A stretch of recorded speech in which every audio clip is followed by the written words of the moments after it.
Before we jump into the deep dive, let me address something real quick.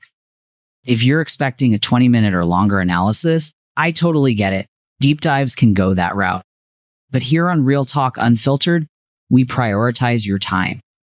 Our goal is to deliver insightful, spoiler-free commentary that respects your experience of the movie. That's why we focus on the themes, symbolism, and cultural impact without diving into plot details or heavy spoilers. Think of it as a thoughtful discussion you can enjoy without feeling like you've spent as long as the movie itself. If there's more you'd like me to expand on in future episodes, let me know in the comments. I'm always open to exploring what matters most to you.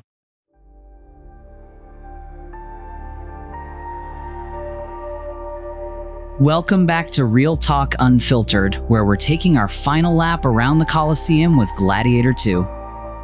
This section is all about the deeper themes and symbolism in the film, because let's face it, Ridley Scott doesn't just make movies. He crafts cinematic essays on power, humanity, and the cost of greatness. The central theme of Gladiator II is legacy. Lucius is haunted by Maximus's sacrifice, not just because Maximus saved his life, but because he showed him what true strength and honor look like. Throughout the film, Lucius grapples with the weight of living up to that legacy. Can he be the leader Maximus was, or will Rome's corruption swallow him whole? The story cleverly mirrors Lucius's personal struggle with Rome's political landscape as both fight for redemption. This quiet moment captures the theme perfectly. Lucius is searching for a way to honor the man who inspired him while carving out his own identity. One thing Gladiator II explores brilliantly is the corrupting influence of power. In many ways, Lucius is surrounded by the same kind of treachery that Maximus faced. But here's where the film gets interesting. Lucius isn't just fighting the obvious villains. The movie dives into the gray areas of morality, showing how even the best intentions can lead to ruin.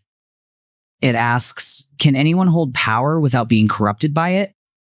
Denzel's character serves as a mentor to Lucius, but there's a constant tension. Is he guiding Lucius or manipulating him for his own ends? Like the original Gladiator, this movie doesn't shy away from the cost of freedom. For Lucius, freedom isn't just a political concept, it's deeply personal.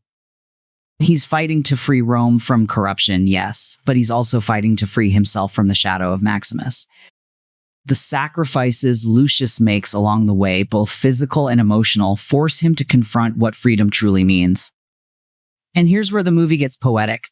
Freedom in this story often comes at the ultimate cost. This scene shows Lucius stepping fully into his role as a leader. It's not just about the fight, it's about the ideals he's fighting for. One of the things I loved about Gladiator II is how it reflects on the culture of its time, not just ancient Rome, but our time too. In a world where power is often centralized and abused, the movie feels like a timely exploration of how leaders are shaped by their values, or their lack of them.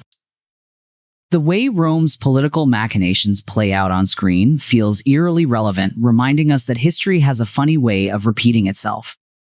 This shot of the Colosseum is more than just a setting. It's a symbol of both the greatness and the brutality of Rome, and by extension, any powerful civilization. Ultimately, Gladiator II is about more than gladiators' battles or political intrigue. It's about what it means to carry a legacy. Maximus's story was one of revenge and redemption, but Lucius's story is about forging a new path while honoring the past. For fans of the original, this sequel offers plenty to chew on. It's not perfect, but it's ambitious, visually stunning, and full of heart.